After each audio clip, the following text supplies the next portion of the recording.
Alright, what's up guys? Got another video of what if Anakin Skywalker and Padme were stranded on Tatooine. So if you like this type of content, then be sure to subscribe for more what if slash fanfics, lore, comics, reviews, video essays, and just all things Star Wars. So this story is kind of based on a manga I read called The Horizon, and just kind of took some inspiration from it. But with all that out of the way, why don't we just dive right on in. So the story starts during the events of the Phantom Menace. Anakin had always dreamed of leaving Tatooine, freeing himself and his mother from the clutches of slavery. He imagined himself as a Jedi Knight, the Guardians of Peace, and traveling out into the galaxy, but unlike the normal timeline, Jabba began to lose control as slaves started to rebel against their masters, and soon an all-out war started on the desert planet. Anakin and Shmi struggled as slaves under Watto until Jedi Master Qui-Gon Jinn came to Tatooine with Padme. Right from the very beginning, he thought she was the most beautiful thing in the universe. But Qui-Gon sensed that Anakin was the chosen one, but he came into contact with Maul, and the two dueled in the sands of Tatooine. However, the war had worsened to the point where destruction was commonplace, and one of Jabba's bombers had been killed by a stray shot during a battle, and his ship had flown off course. The ship distracted Qui-Gon, which allowed Maul to gain the upper hand, impaling him through the stomach. Obi-Wan felt his master die, and in a rush to find out what happened, raced to find him. Anakin and Padme both watched Qui-Gon die, and Maul walked towards them. But the bomber caught him off guard as it crashed into the sandy dune, killing Maul and exploding, sending Anakin and Padme flying back. And just as this happened, the rebel slaves had launched a final counterattack against Jabba and unleashed a massive EMP that wiped out all technology across the planet. Droids, ships, anything with a circuit ceased to function, which included Obi-Wan's ship.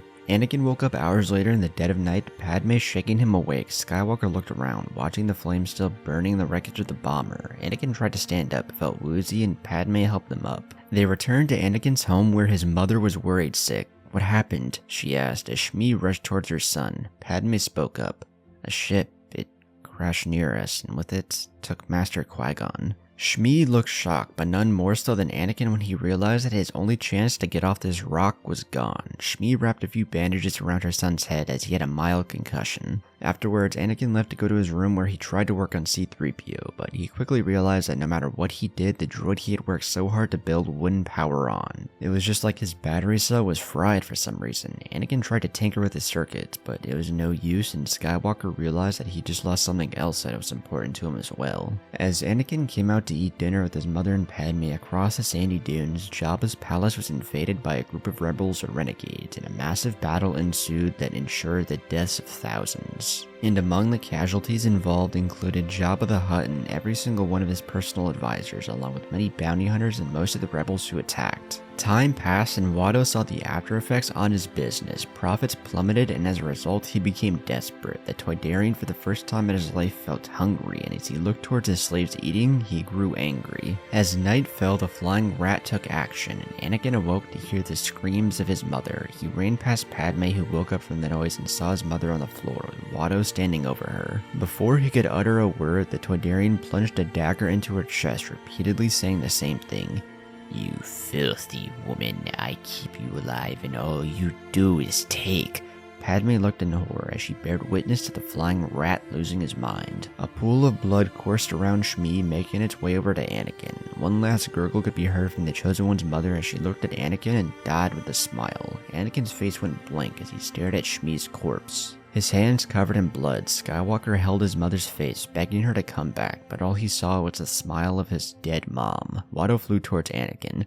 "Well, my boy, your time has come as well," as the flying rat slowly inched closer to Anakin. But the Chosen One went into a blind rage and unknowingly unleashed a massive force push that sent Watto crashing into the wall. The Toydarian had no time to recover as Anakin, in rage, picked up the dagger, repeatedly stabbing his slaver. He didn't stop. Not until Watto was nothing more than a fleshy pile. Padme didn't know how to react, but she understood when she grabbed Anakin's arm and he stopped, and she watched as he looked around with tears in his eyes, running and hugging her. She responded in kind, but both hadn't noticed that Watto had set their house aflame, and it was finally reaching them. They saw smoke and escaped, and Anakin held Padme's hand as he watched his childhood home and his mother burn. Padme spoke. "Annie, we have to go." The young Skywalker responded. "Where? I have no home. My mom is dead. What's the point of anything? What's the point of life if it's just pain and suffering?" Padme spoke.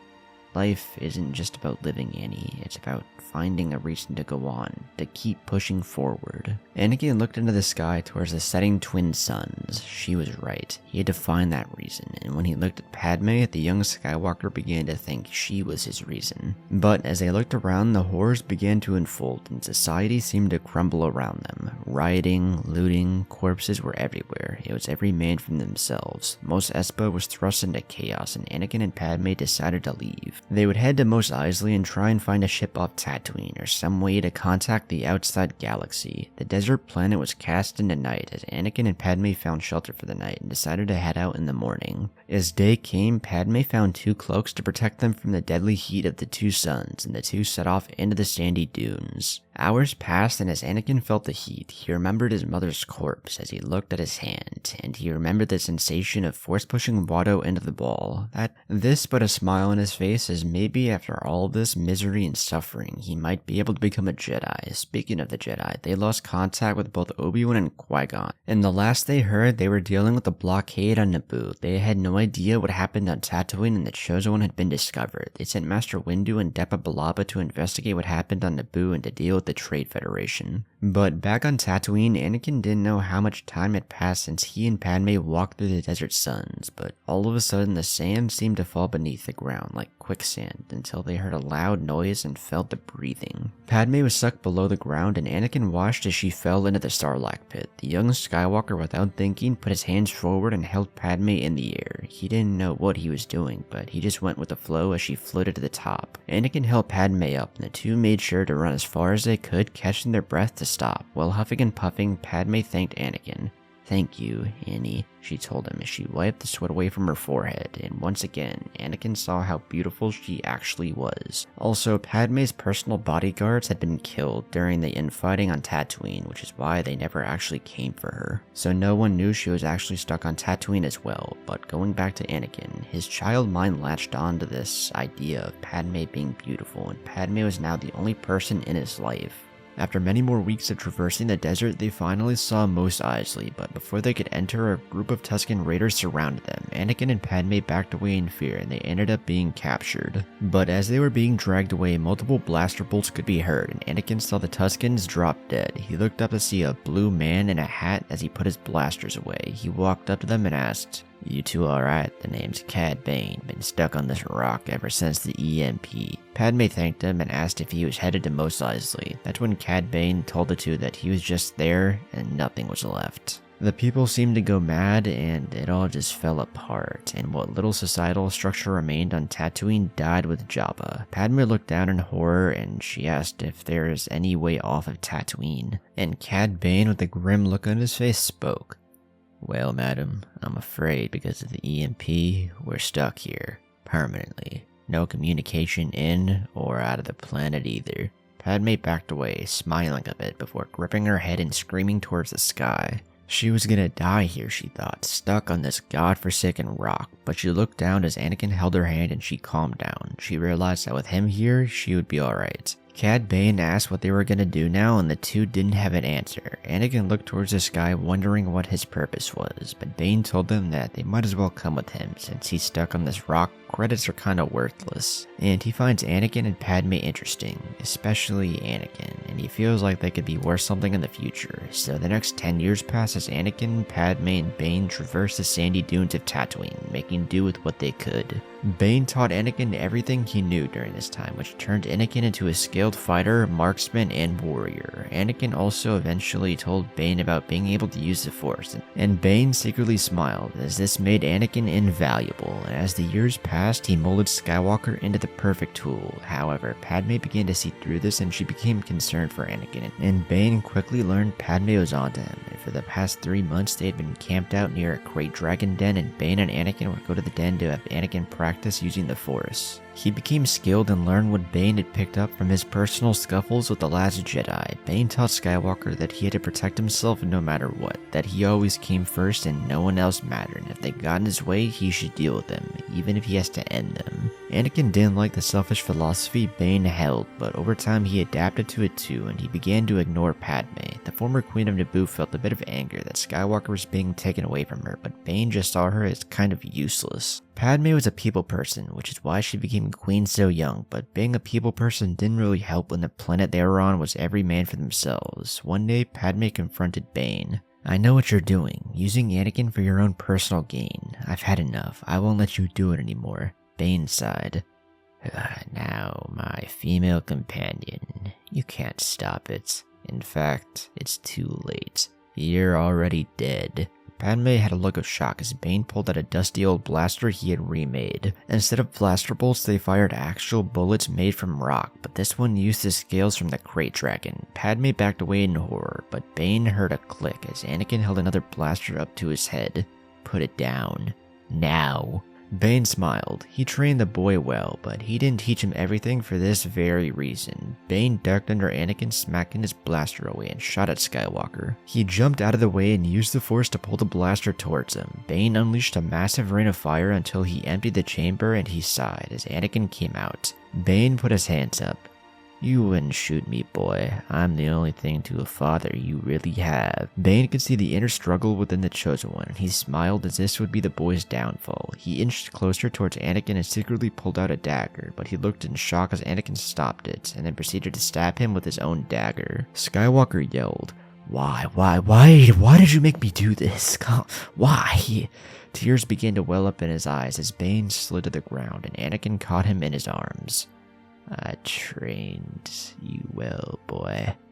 My time is up, but you still have your own path to follow." And with those words, Cad Bane died in Anakin's arms. Anakin picked up his corpse and walked over near their tents and buried the man who he saw as a father. Padme walked up next to him and apologized as she didn't know it would come to this. Anakin told her it was alright, and once again, it was just the two of them. They were all each other had, and the bond they shared was unbreakable. It wasn't romantic, or not yet. Anakin didn't really understand his feelings. He just kept moving forward with Padme by his side. 3 more years passed and Anakin was now 22 and he had matured into a man in front of Padme's eyes. She began to fall in love with him and vice versa, and eventually the two started a relationship on the destitute planet of Tatooine. But after they had moved from their camp they had been at for the last 2 months, they ran into 2 other beings, a male and female Tusken Raider duo. Anakin immediately lifted his blaster and the Tusken Raider lifted a spear. They held it pointing towards each other, and even through the language barrier, they understood one another. They didn't want to hurt the other, but they would in order to protect their female companion.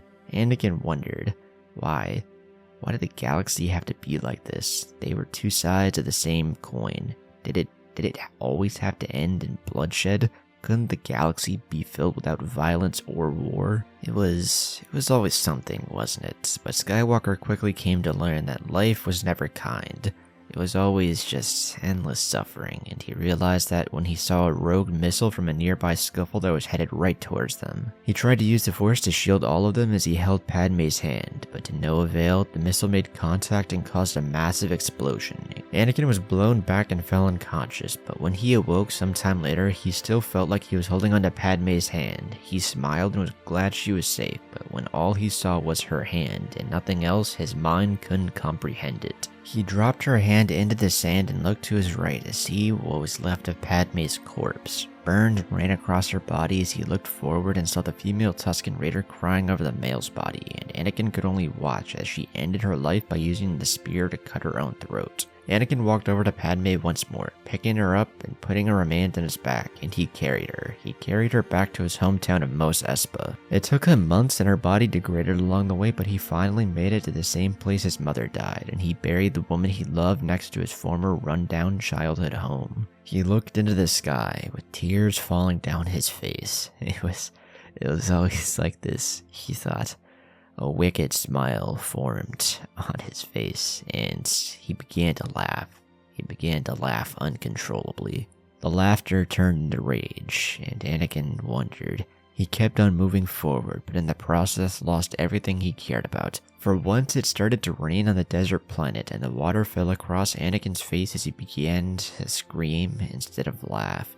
He could use the Force. He was supposed to be a Jedi. He was supposed to have married and started a family with Padme. But now, he had none of that, and he looked to a rusted piece of metal, and he used the Force to grab it and held it towards his neck. But in his darkest hour, a spectral figure appeared and stopped him from ending it all. Anakin looked over to see Qui-Gon, who had become a Force ghost.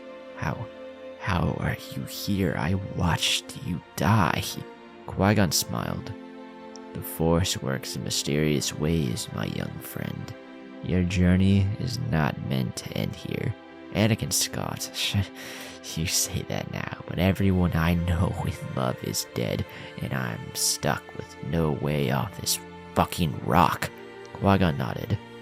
All of that is true. You are the chosen one, but I will help guide you into mastering the Force so that when your time comes, you will embrace your destiny, becoming one with the Force. Skywalker had nothing to lose, so he decided why not, and so the decades passed, and Qui-Gon's Force Ghost trained Anakin to master the light side. Anakin became a hermit, but in his old age, he gained wisdom beyond his years. During this time, the Clone Wars had come to an end, and Palpatine launched Order 66 and formed the Galactic Empire. But Yoda, Ahsoka, and the Rebellion were able to topple the Empire and kill Palpatine. Anakin began to feel the outside galaxy during this time, and as he meditated, he saw a ship something which he hadn't seen in decades. The galaxy seemed to forget Tatooine, and it was avoided like the plague, but this visitor was someone special. Out walked a young Grogu who was nearing 90. He was a youngling, but he was the future of the Jedi. And Yoda, who had become a Force Ghost, told him of a being in the Outer Rim who could help train him and help him to rebuild the Jedi Order. So old man Anakin Skywalker smiled as Grogu entered his tent. Even after losing everything and being stranded, he was still able to find the good in it all. Life was filled with pain and suffering, but it was up to each individual person to push through that pain to find the good that life had to offer, and that's exactly what the Chosen One did.